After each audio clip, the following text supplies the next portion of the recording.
ఓం శ్రీ మహాగణాధిపతే నమః. అందరికి నమస్కారం. సింహరాశి వారికి మే 14, 15, 16, 17 తేదీలలో జరగబోయేది తెలిస్తే ఖచ్చితంగా ఆశ్చర్యపోతారు. ఈ 4 రోజులు సింహరాశివారి జీవితంలో సాధారణ రోజులు కావు. 4 రోజులు సింహరాశివారి జీవితంలో ఒక టర్నింగ్ పాయింట్ లాంటివి. మీరు ఊహించని విధంగా పరిస్థితులు మారి ఒకేసారి అదృష్టం మీ వైపు తిరిగే అవకాశముంది. కానీ ఏ రోజు ఏమి జరుగుతుందో ముందే తెలుసుకుంటే మీరు తీసుకునే ఒక్క నిర్ణయం కూడా మీ భవిష్యత్తును మార్చేస్తుంది. కాబట్టి వీడియో ఎక్కడ స్కిప్ చేయొద్దండి. చివరి వరకు శ్రద్ధగా వినండి. ఎందుకంటే మీ జీవితాన్ని మార్చగల అత్యంత కీలకమైన విషయాలు చివర్లోనే ఉంటాయి. వీడియోలోకి వెళ్లే ముందు మా చిన్న రిక్వెస్ట్ ఏంటంటే, ఇంతకుముందు మా ఛానల్ మీరు సబ్స్క్రైబ్ చేసుకోకపోతే సబ్స్క్రైబ్ చేసుకోండి. అలాగే గంట సింబల్ని క్లిక్ చేయండి. అప్పుడే మీకు మా వీడియో నోటిఫికేషన్లో వస్తాయి. అలాగే జై శ్రీకృష్ణ అని కామెంట్ చేయండి. వీడియోకైతే ఒక చిన్న లైక్ ఇవ్వడం వలన మరి కొంతమంది ఈ రాశివారికి ఈ వీడియో అనేది రీచ్ అవుతుంది. అంతేకాకుండా మాకు కూడా కొంచెం మోటివేషనల్గా కూడా ఉంటుంది. ఇప్పుడు మీరు ఏకాగ్రతతో ఒంటరిగా వినండి. సింహరాశి వాళ్ల గురించి మాట్లాడుకోవాలంటే ముందు ఒక విషయం మిమ్మల్ని గమనించమని చెప్పాలి. ఈ రాశి స్వభావం అంటే రాజస్వభావం. అంటే ఎక్కడ ఉన్నా ఒక నాయకత్వం, ఒక గౌరవం, ఒక ఆకర్షణ మిమ్మల్ని వెంటాడుతూనే ఉంటుంది. మీరు సాధారణంగా ఉండాలని ప్రయత్నించినా కూడా మీలో ఉన్న ఆ ప్రకాశం బయటపడుతుంది. అందుకే చాలా సందర్భాల్లో మీరు జనాల్లో ప్రత్యేకంగా కనిపిస్తారు. మీ మాటలో ఒక బలముంటుంది. మీ నిర్ణయాల్లో ఒక ధైర్యం ఉంటుంది. ఎవరికీ భయపడకుండా ముందుకు వెళ్లే గుణం మీలో సహజంగా ఉంటుంది. ఈ లక్షణాలు మిమ్మల్ని జీవితంలో ముందుకు నడిపించే ప్రధాన శక్తిగా పనిచేస్తాయి. కానీ అదే సమయంలో కొన్నిసార్లు అహంకారం రూపంలో కూడా బయటపడే అవకాశముంటుంది. కాబట్టి జాగ్రత్త అవసరం. మీరు ఎవరికైనా సహాయం చేయాలనుకుంటే పూర్తి మనసుతో చేస్తారు. కాని మిమ్మల్ని ఎవరు తక్కువగా చూసినా లేదా గౌరవించకపోయినా అది మీకు అంతగా నచ్చదు. మీరు నమ్మిన వాళ్లకోసం ఏమైనా చేస్తారు. కాని ఒకసారి నమ్మకం దెబ్బతింటే తిరిగి వాళ్లను అంగీకరించడం చాలా కష్టమవుతుంది. మీలో ఉన్న నిజాయితీ, స్పష్టత మీ బలం. కాని అదే స్పష్టత కొన్నిసార్లు కఠినంగా అనిపించవచ్చు. అయినా మీరు చెప్పేది నిజమే అనే నమ్మకం మీలో ఉంటుంది. అందుకే మీరు మీ మార్గంలో నడుస్తారు. ఇప్పుడు ఈ మే 15 తర్వాత మీ జీవితంలో జరిగే గ్రహగోచార మార్పులు చాలా ముఖ్యమైనవి. ముఖ్యంగా మీ భాగ్యస్థానంలో ఉన్న కుజుడు మీకు ఒక కొత్త ఉత్సాహాన్ని ఇస్తున్నాడు. మీరు చాలా కాలంగా ఆలోచిస్తున్న పనులు ఇప్పుడు ప్రారంభించాలనే ధైర్యం వస్తుంది. అశ్విని నక్షత్రంలో ఉన్న కుజుడు మీలో ఆధ్యాత్మిక దృష్టిని కూడా పెంచుతున్నాడు. మీరు దేవాలయాల సందర్శన, పుణ్యక్షేత్ర యాత్రలు చేయాలనే ఆలోచన కలుగుతుంది. ఈ సమయంలో మీరు చేసే పూజలు, జపాలు చాలా వేగంగా ఫలితాలను ఇస్తాయి. మీ తండ్రికి సంబంధించిన విషయాల్లో కూడా మంచి పరిణామాలు కనిపిస్తాయి. తండ్రి ఆరోగ్యం మెరుగవ్వడం లేదా ఆయన ద్వారా మీకు ఉపయోగపడే మార్గాలు తెరుచుకోవడం జరుగుతుంది. మీకు ఉన్నత విద్య, విదేశీ అవకాశాలు కూడా ఈ సమయంలో ముందుకు రావచ్చు. మీరు ధైర్యంగా నిర్ణయాలు తీసుకుంటే విజయాన్ని పొందే అవకాశాలు ఎక్కువగా ఉంటాయి. ఎందుకంటే కుజుడు మీకు ధైర్యాన్ని ఇస్తున్నాడు. భాగ్యస్థానంలో ఉండటం వల్ల మీరు చేసే ప్రతి ప్రయత్నానికి అదృష్టం కూడా తోడుగా ఉంటుంది.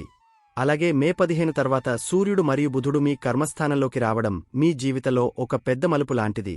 ముఖ్యంగా సూర్యుడు మీ రాశి అధిపతి కావడం వల్ల ఇది చాలా శుభకరమైన సమయం. మీరు ఉద్యోగం చేస్తుంటే మీ పనికి గుర్తింపు వస్తుంది. మీపై అధికారులు మీ పనిని గమనించి ప్రశంసించే అవకాశముంది. మీరు చాలా కాలంగా ఎదురు చూస్తున్న ప్రమోషన్ లేదా స్థిరమైన స్థానం ఇప్పుడు రావచ్చు. మీరు వ్యాపారం చేస్తుంటే కూడా ఇది ఒక మంచి సమయం. కొత్త ఒప్పందాలు, కొత్త అవకాశాలు మీ ముందుకు వస్తాయి. ప్రభుత్వానికి సంబంధించిన పనులు సులభంగా పూర్తవుతాయి. మీలో ఉన్న నాయకత్వ లక్షణాలు బయటపడతాయి. మీరు ఒక టీంను నడిపించే స్థాయికి చేరుకోవచ్చు. సమాజంలో మీ గౌరవం పెరుగుతుంది. మీ మాటకు విలువ పెరుగుతుంది. ఇది మీ జీవితంలో ఎదుగుదల దిశగా తీసుకెళ్లే ముఖ్యమైన కాలం. కానీ అదే సమయంలో బుధుడు అస్తంగతం అవ్వడం వల్ల కమ్యూనికేషన్ విషయంలో జాగ్రత్త అవసరం. మీరు చెప్పే మాటలు కొంచెం తప్పుగా అర్థం చేసుకునే అవకాశముంటుంది. ముఖ్యంగా పత్రాలు, ఒప్పందాలు, డాక్యుమెంట్లు చూసేటప్పుడు 2 సార్లు పరిశీలించాలి. చిన్న పొరపాటు కూడా పెద్ద సమస్యకు దారితీసే అవకాశముంటుంది. కాబట్టి ఈ సమయంలో తొందరపాటు నిర్ణయాలు తీసుకోకుండా ఆలోచించి ముందుకు వెళ్లాలి. ఇప్పుడు శని గురించి మాట్లాడితే, అష్టమస్థానంలో శని ఉండటం మీకు కొంత పరీక్షల సమయం అని చెప్పాలి. ఈ కాలంలో మీరు ఆరోగ్యంపై ప్రత్యేక శ్రద్ధ పెట్టాలి. ముఖ్యంగా మోకాళ్లు, ఎముకలు, నరాల సమస్యలు రావచ్చు. మీరు మీ జీవనశైలిలో మార్పులు తీసుకురావాలి. సరైన ఆహారం, సరైన నిద్ర చాలా అవసరం. ఈ సమయంలో నిర్లక్ష్యం చేస్తే సమస్యలు పెరిగే అవకాశముంటుంది. అష్టమ శని మీకు ఆర్థిక ఒత్తిడిని కూడా కలిగించవచ్చు. అనుకోని ఖర్చులు పెరిగే అవకాశముంటుంది. మీరు డబ్బు విషయంలో జాగ్రత్తగా ఉండాలి. అవసరం లేని ఖర్చులను తగ్గించాలి. పెట్టుబడులు పెట్టేటప్పుడు చాలా ఆలోచించి నిర్ణయం తీసుకోవాలి. ఎందుకంటే ఈ కాలంలో త్వరగా లాభం వస్తుందని ఆశించి తీసుకున్న నిర్ణయాలు నష్టానికి దారితీసే అవకాశముంటుంది. అలాగే మానసికంగా కూడా కొంత ఒత్తిడి అనిపించవచ్చు. మీరు ఒంటరిగా ఉండాలని అనిపించవచ్చు. కొన్ని విషయాలు మీకు భయాన్ని కలిగించవచ్చు. కాని ఇది ఒక పరీక్ష మాత్రమే. మీరు ధైర్యంగా ఉంటే ఈ దశను కూడా దాటవచ్చు. శని మిమ్మల్ని క్రమశిక్షణతో జీవించమని నేర్పిస్తున్నాడు. మీరు సహనంతో ముందుకు వెళ్తే తర్వాత మంచి ఫలితాలు వస్తాయి. ఇప్పుడు శుక్రుడు మరియు గురుడు లాభస్థానంలో ఉండటం మీకు ఒక పెద్ద ఆశీర్వాదం లాంటిది. ఈ సమయంలో మీ ఆదాయం పెరుగుతుంది, కొత్త మార్గాలు మీ ముందుకు వస్తాయి, మీరు చేసే పనికి మంచి ఫలితం వస్తుంది. మీరు చాలా కాలంగా ఎదురుచూస్తున్న కోరికలు నెరవేరే అవకాశముంది. స్నేహితుల ద్వారా కూడా మీకు లాభాలు కలుగుతాయి. గురు మరియు శుక్రుడు కలయిక వల్ల మీ జీవితంలో సంతోషం పెరుగుతుంది, కుటుంబంలో ఆనందం పెరుగుతుంది. వివాహం కానివారికి మంచి సంబంధాలు రావచ్చు. ప్రేమ విషయాల్లో కూడా అనుకూలత ఉంటుంది. మీరు కళలపై ఆసక్తి ఉంటే ఈ సమయంలో మంచి గుర్తింపు పొందే అవకాశముంది. మీ ప్రతిభ బయటపడుతుంది. మీకు పెద్ద సోదరులు లేదా సోదరీమణులు ఉంటే వారి ద్వారా కూడా మీకు ఉపయోగపడే అవకాశాలు వస్తాయి. వారు మీకు సహాయం చేస్తారు. మీ నెట్వర్క్ పెరుగుతుంది. మీరు కొత్త వ్యక్తులను కలుస్తారు. ఈ పరిచయాలు మీ భవిష్యత్తుకు ఉపయోగపడతాయి. మీరు ఈ అవకాశాలను సరిగ్గా ఉపయోగించుకుంటే మీ జీవితంలో పెద్ద మార్పు తీసుకురాగలరు. ఇప్పుడు రాహు మరియు కేతు ప్రభావం గురించి మాట్లాడితే, కేతు మీ లగ్నంలో ఉండటం వల్ల మీలో ఒక ఆధ్యాత్మిక మార్పు ప్రారంభమవుతుంది. మీరు ప్రపంచ విషయాలపై ఆసక్తి తగ్గించి లోపలికి దృష్టి పెట్టడం ప్రారంభిస్తారు. ఇది ఒక గొప్ప మార్పు. కాని అదే సమయంలో మీ ఆత్మవిశ్వాసం కొంత తగ్గినట్లు అనిపించవచ్చు. మీరు మీపై నమ్మకం కోల్పోకుండా జాగ్రత్తగా ఉండాలి. మీ ఆరోగ్యంపై కూడా కేతు ప్రభావం ఉంటుంది. తలనొప్పి, మైగ్రేన్, చర్మ సమస్యలు రావచ్చు. కాబట్టి మీరు ఆరోగ్యాన్ని నిర్లక్ష్యం చేయకూడదు. మీరు మానసికంగా ప్రశాంతంగా ఉండే విధంగా ప్రయత్నించాలి. ధ్యానం, జపం చేయడం మీకు చాలా ఉపయోగపడుతుంది. ఇది మీ మనసును స్థిరంగా ఉంచుతుంది. రాహు సప్తమస్థానంలో ఉండటం వల్ల సంబంధాలలో కొంత గందరగోళం రావచ్చు. జీవిత భాగస్వామితో అపార్థాలు రావచ్చు. చిన్న విషయాలు పెద్ద సమస్యలుగా మారే అవకాశముంటుంది. కాబట్టి మీరు సహనంతో ఉండాలి. మాటలో జాగ్రత్తగా ఉండాలి. మీరు ఒకరిని ఒకరు అర్థం చేసుకునే ప్రయత్నం చేయాలి. వ్యాపార భాగస్వామ్యాలలో కూడా జాగ్రత్త అవసరం. మీరు ఎవరిమీదైనా పూర్తిగా నమ్మకం పెట్టుకునే ముందు ఆలోచించాలి. ఒప్పందాలు చేసేటప్పుడు స్పష్టంగా ఉండాలి. రాహు ప్రభావం వల్ల కొంత మాయా ప్రభావం ఉంటుంది. కాబట్టి మీరు నిజం ఏమిటో తెలుసుకునే ప్రయత్నం చేయాలి. ఈ మొత్తం గోచారం చూస్తే మీ జీవితంలో ఒకవైపు చాలా పెద్ద అవకాశాలు వస్తున్నాయి, మరోవైపు కొన్ని పరీక్షలు కూడా వస్తున్నాయి. ఇది ఒక సమతులిత కాలం. మీరు ధైర్యంగా, తెలివిగా ముందుకు వెళ్తే ఈ కాలాన్ని మీకు అనుకూలంగా మార్చుకోవచ్చు. ముఖ్యంగా సూర్యుడు, గురుడు, శుక్రుడు మీకు సహాయం చేస్తున్నారు. కాబట్టి మీరు ఈ అవకాశాలను వదిలిపెట్టకూడదు. మీరు చేసే ప్రతి పనిలో స్పష్టత ఉండాలి. తొందరపడకుండా ఆలోచించి నిర్ణయాలు తీసుకోవాలి. మీరు మీ లక్ష్యంపై దృష్టి పెట్టాలి. ఇతరుల మాటలకు ప్రభావితం కాకుండా మీ మార్గంలో నడవాలి. ఈ కాలంలో మీరు తీసుకునే నిర్ణయాలు మీ భవిష్యత్తును నిర్ణయిస్తాయి. మీకు ఒక విషయం గుర్తుంచుకోవాలి. మీలో ఉన్న శక్తి చాలా గొప్పది. మీరు ఒకసారి నిర్ణయం తీసుకుంటే ఏదైనా సాధించగలరు. ఈ గోచారం మీకు అదే చెప్పుతోంది. మీరు భయపడకుండా ముందుకు వెళ్ళాలి. కష్టాలు వచ్చినా వెనక్కి తగ్గకూడదు. ఎందుకంటే ఈ కష్టాల తర్వాత మీకు పెద్ద విజయం ఎదురుచూస్తోంది. మీరు ధైర్యంగా ఉండండి.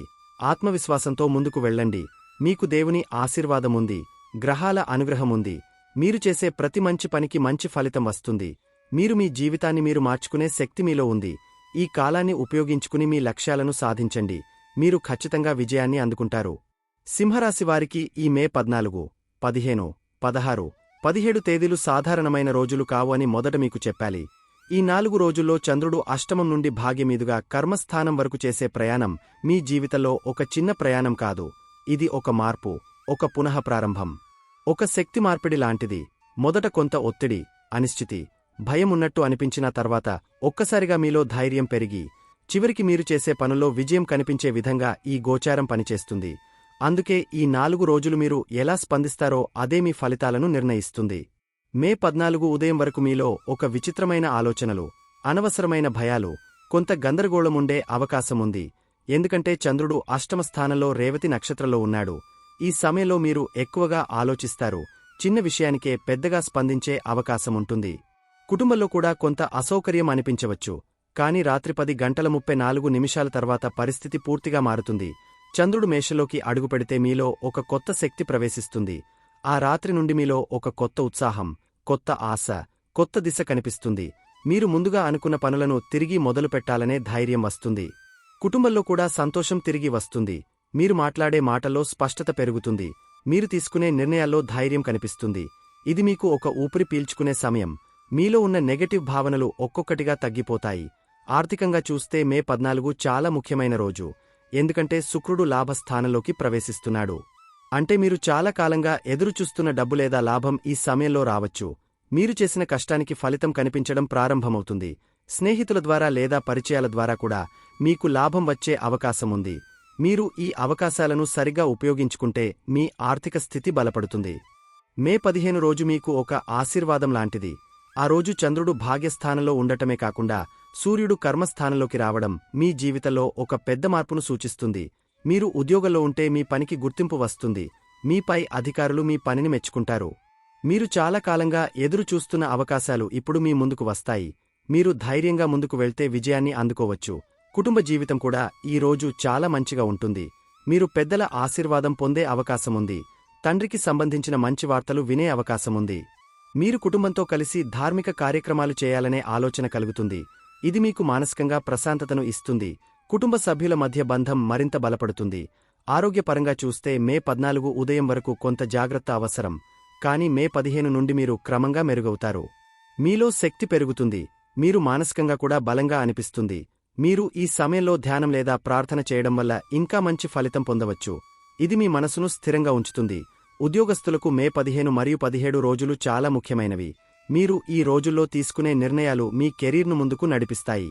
మీరు ఇంటర్వ్యూలకు వెళ్తే విజయవంతం అయ్యే అవకాశముంది. మీరు మీ ప్రతిభను నిరూపించుకునే అవకాశాలు వస్తాయి. మీరు ఈ అవకాశాలను వదిలిపెట్టకుండా ధైర్యంగా ముందుకు వెళ్ళాలి. వ్యాపారస్తులకు కూడా ఈ కాలం చాలా అనుకూలంగా ఉంటుంది. కొత్త ఒప్పందాలు, కొత్త భాగస్వామ్యాలు మీ ముందుకు వస్తాయి. మీరు పెట్టుబడులు పెట్టాలనుకుంటే ఈ సమయంలో ఆలోచించి నిర్ణయం తీసుకుంటే మంచి ఫలితం పొందవచ్చు. ముఖ్యంగా మే 17 రోజు మీరు చేసే పనులు భవిష్యత్తులో పెద్ద లాభాలను తెస్తాయి. కార్మికులకు ఈ రోజులు కష్టానికి ఫలితం ఇచ్చే రోజులు. మీరు ఎంత కష్టపడితే అంత ఫలితం పొందే అవకాశముంది. మీ పనికి గుర్తింపు వస్తుంది. మీకు కొత్త అవకాశాలు రావచ్చు. మీరు ఈ సమయంలో మీ పనిపై దృష్టి పెట్టాలి. మీ శ్రమ వృథా కాదు. వివాహితులకు ఈ కాలంలో కొంత జాగ్రత్త అవసరం. ముఖ్యంగా మే 14 ఉదయం వరకు చిన్న చిన్న అపార్థాలు రావచ్చు. కాని మే 15 తర్వాత పరిస్థితి మెరుగవుతుంది. మీరు మీ భాగస్వామితో మాట్లాడే విధానం మార్చుకుంటే సంబంధం బలపడుతుంది. మీరు ఒకరిని ఒకరు అర్థం చేసుకోవాలి. ప్రేమికులకు కూడా ఈ రోజులు ప్రత్యేకమైనవి. మీరు మీ భావాలను వ్యక్తపరచడానికి మంచి సమయం. మీరు మీ సంబంధాన్ని ఒక కొత్త దశలోకి తీసుకెళ్లే అవకాశముంది. కాని మీరు నిజాయితీగా ఉండాలి. మీరు చెప్పే మాటలో స్పష్టత ఉండాలి. విద్యార్థులకు ఈ కాలం చాలా మంచి ఫలితాలను ఇస్తుంది. మీరు చదువులో దృష్టి పెడితే మంచి మార్కులు పొందవచ్చు. పోటీ పరీక్షలకు సిద్ధమవుతున్న వారికి ఇది మంచి సమయం. మీరు కష్టపడితే ఫలితం ఖచ్చితంగా వస్తుంది. మీలో ఉన్న ప్రతిభ బయటపడుతుంది. మే 16 రోజు ఒక మార్పు దశ. ఉదయం వరకు భాగ్యం కొనసాగుతుంది. కాని రాత్రి 10:46 తర్వాత చంద్రుడు కర్మస్థానంలోకి ప్రవేశిస్తాడు. ఇది మీ జీవితంలో ఒక ముఖ్యమైన మార్పు. మీరు ఆలోచనల నుండి చర్యల దిశగా వెళ్లే సమయం. మీరు చేసే పనులు ఇప్పుడు ఫలితాలను ఇవ్వడం ప్రారంభిస్తాయి. ఆ రోజు మీరు క్రమశిక్షణతో పనిచేస్తే మంచి ఫలితం పొందవచ్చు. మీరు తీసుకునే నిర్ణయాలు మీ భవిష్యత్తును ప్రభావితం చేస్తాయి. కాబట్టి మీరు జాగ్రత్తగా ఉండాలి. మీరు మీ లక్ష్యంపై దృష్టి పెట్టాలి. ఇతర విషయాలపై దృష్టి మరల్చకూడదు.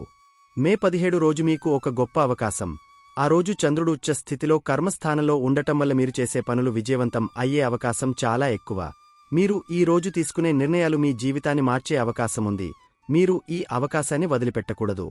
ఆ రోజు మీరు కొత్త పనులు ప్రారంభించవచ్చు. కొత్త ఒప్పందాలు చేసుకోవచ్చు. ఉద్యోగానికి సంబంధించిన ముఖ్యమైన నిర్ణయాలు తీసుకోవచ్చు. మీరు ధైర్యంగా ముందుకు వెళ్తే విజయమీది అవుతుంది. ఇది మీ జీవితంలో ఒక గుర్తుంచుకునే రోజు అవుతుంది. మొత్తానికి ఈ 4 రోజులు మీకు ఒక పాఠం చెబుతున్నాయి. మొదట కష్టాలు వస్తాయి. తర్వాత అవకాశాలు వస్తాయి. చివరికి విజయం వస్తుంది. మీరు ఈ మార్పులను అర్థం చేసుకుని ముందుకు వెళ్తే మీ జీవితం మెరుగవుతుంది. మీరు మీపై నమ్మకముంచాలి. మీరు ఎలాంటి పరిస్థితుల్లో ఉన్నా ధైర్యంగా ఉండండి. మీలో ఉన్న శక్తిని గుర్తించండి. ఈ గోచారం మీకు అదే చెబుతోంది. మీరు మీ జీవితాన్ని మీరు మార్చుకునే శక్తి మీలో ఉంది. మీరు ముందుకు వెళ్ళండి. విజయం మీ వెంట వస్తుంది. మీరు ఖచ్చితంగా సాధిస్తారు. సింహరాశివారికి ఈ మే 14, 15, 16, 17 రోజులు సాధారణమైన రోజులు కావు. కాబట్టి ఈ సమయంలో మీరు చేసే పరిహారాలు మీ జీవితంలో చాలా మంచి మార్పును తీసుకురాగలవు అని ముందుగా గుర్తుంచుకోండి. ఈ 4 రోజుల్లో అష్టమం నుండి భాగ్యమీదుగా కర్మస్థానం వరకు చంద్రుడు చేసే ప్రయాణం వల్ల ఒక శుద్ధి ప్రక్రియ జరుగుతుంది. అందుకే మీరు ఆధ్యాత్మికంగా, మానసికంగా మిమ్మల్ని మీరు బలపరుచుకోవడం చాలా అవసరం. ఈ పరిహారాలు మీకు కేవలం శాంతి మాత్రమే కాకుండా ముందుకు వెళ్లే దారిని కూడా చూపిస్తాయి. మే 14 ఉదయం వరకు అష్టమ ప్రభావం ఉండటం వల్ల మీరు ఆ రోజు ఉదయం తప్పక శివుని ఆరాధన చేయాలి. సాధ్యమైతే రుద్రాభిషేకం చేయించడం చాలా శుభం. లేకపోతే మీరు ఇంట్లోనే నీటితో శివలింగానికి అభిషేకం చేసి ఓం నమః శివాయ అని జపం చేయండి. ఇది మీలో ఉన్న భయాలను, ఒత్తిడిని తగ్గిస్తుంది. ఆ రోజు సాయంత్రం లేదా రాత్రి మీరు ఒక దీపం వెలిగించి పితృదేవతలను స్మరించడం కూడా చాలా శుభం. మే 14 రాత్రి 10:34 తర్వాత భాగ్యస్థానం ప్రారంభమవుతుంది కాబట్టి ఆ సమయం తర్వాత మీరు ఒక చిన్న సంకల్పం చేసుకోవాలి. మీ జీవితంలో మీరు సాధించాలనుకునే లక్ష్యాన్ని మనసులో ఉంచుకుని దేవుని ముందు చెప్పండి. అశ్విని నక్షత్రం ప్రభావం ఉండటం వల్ల వైద్య, ఆధ్యాత్మిక శక్తి పెరుగుతుంది కాబట్టి మీరు హనుమాన్ ఆలయానికి వెళ్లి హనుమాన్ చాలీసా చదవడం చాలా మంచి ఫలితాన్ని ఇస్తుంది. మే 15 రోజు మీకు అత్యంత శుభదినం కాబట్టి ఆ రోజు ఉదయం సూర్యోదయ సమయంలో సూర్యునికి అర్ఘ్యం ఇవ్వడం తప్పక చేయాలి. ఒక గ్లాస్ నీటిలో కొంచెం కుంకుమ లేదా అక్షతలు వేసి సూర్యునికి సమర్పిస్తూ ఆదిత్య హృదయం పఠిస్తే మీకు కర్మస్థానంలో ఉన్న సూర్యుడి పూర్తి అనుగ్రహం లభిస్తుంది. ఇది మీ ఉద్యోగం, వ్యాపారం విషయంలో గొప్ప ఫలితాలను ఇస్తుంది. అదే రోజు శుక్రవారం కావడం వల్ల మీరు లక్ష్మీదేవిని పూజించడం చాలా ముఖ్యము. ఒక చిన్న దీపం వెలిగించి ఓం శ్రీ మహాలక్ష్మే నమః అని జపం చేస్తే లాభస్థానంలో ఉన్న శుక్రుడు మీకు ధనలాభం, సౌఖ్యం తీసుకువస్తాడు. మీరు ఆ రోజు తెల్లని వస్త్రాలు లేదా స్వచ్ఛమైన దుస్తులు ధరించడం కూడా శుభప్రదం. మే 16 రోజు శనివారం కాబట్టి శని ప్రభావం కొంత ఎక్కువగా ఉంటుంది. ముఖ్యంగా అష్టమ శని ఉన్నందున మీరు ఆ రోజు హనుమంతుడిని ఆరాధించడం చాలా అవసరం. మీరు హనుమాన్ ఆలయానికి వెళ్లి నూనె దీపం వెలిగించి హనుమాన్ చాలీసా చదవండి. ఇది శని దోషాన్ని తగ్గిస్తుంది, మీలో ధైర్యాన్ని పెంచుతుంది. ఆ రోజు అమావాస్య ఉండటం వల్ల పితృ తర్పణం చేయడం చాలా శుభం. మీరు మీ పితృదేవతలను స్మరించి వారికి నీరు సమర్పిస్తే మీకు వారి ఆశీర్వాదం లభిస్తుంది. ఇది మీ జీవితంలో ఉన్న అడ్డంకులను తొలగిస్తుంది, మీకు అనుకోని మార్గాల్లో సహాయం కలిగిస్తుంది. మే 16 రాత్రి తర్వాత చంద్రుడు కర్మస్థానంలోకి ప్రవేశిస్తాడు కాబట్టి మీరు ఆ సమయం తర్వాత మీ పనులకు సంబంధించిన ఒక నిర్ణయం తీసుకోవచ్చు.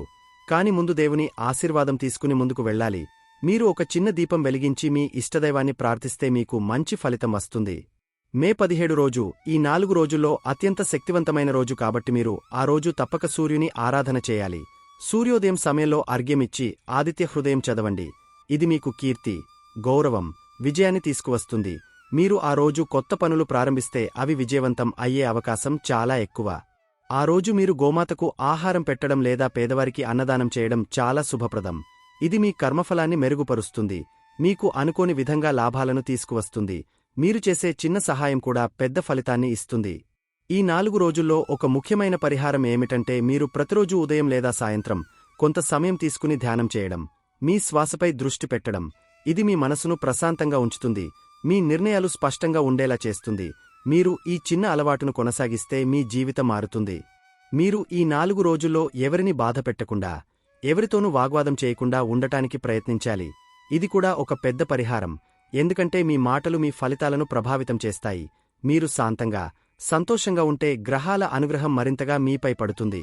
మొత్తానికి ఈ 4 రోజుల్లో మీరు చేసే ఈ చిన్న చిన్న పరిహారాలు మీ జీవితంలో పెద్ద మార్పును తీసుకురాగలవు. మీరు విశ్వాసంతో, భక్తితో చేస్తే ఖచ్చితంగా ఫలితం వస్తుంది. మీరు మీపై నమ్మకం ఉంచండి, దేవుని ఆశీర్వాదం మీతో ఉంది. మీరు ముందుకు వెళ్ళండి, విజయం మీదే అవుతుంది. చూశారు కదండి, ఈ వీడియో గనక మీకు నచ్చినట్లయితే ప్లీజ్ లైక్ చేసి మీ ఫ్రెండ్స్కి షేర్ చేయండి. అలాగే జై శ్రీకృష్ణ అని కామెంట్ చేయండి. అలాగే మా కొత్త వీడియోలు మీకు వెంటనే చేరాలంటే మా ఛానల్ను సబ్స్క్రైబ్ చేసుకుని పక్కనే ఉన్నటువంటి బెల్ ఐకాన్ని ప్రెస్ చేయండి. ధన్యవాదములు.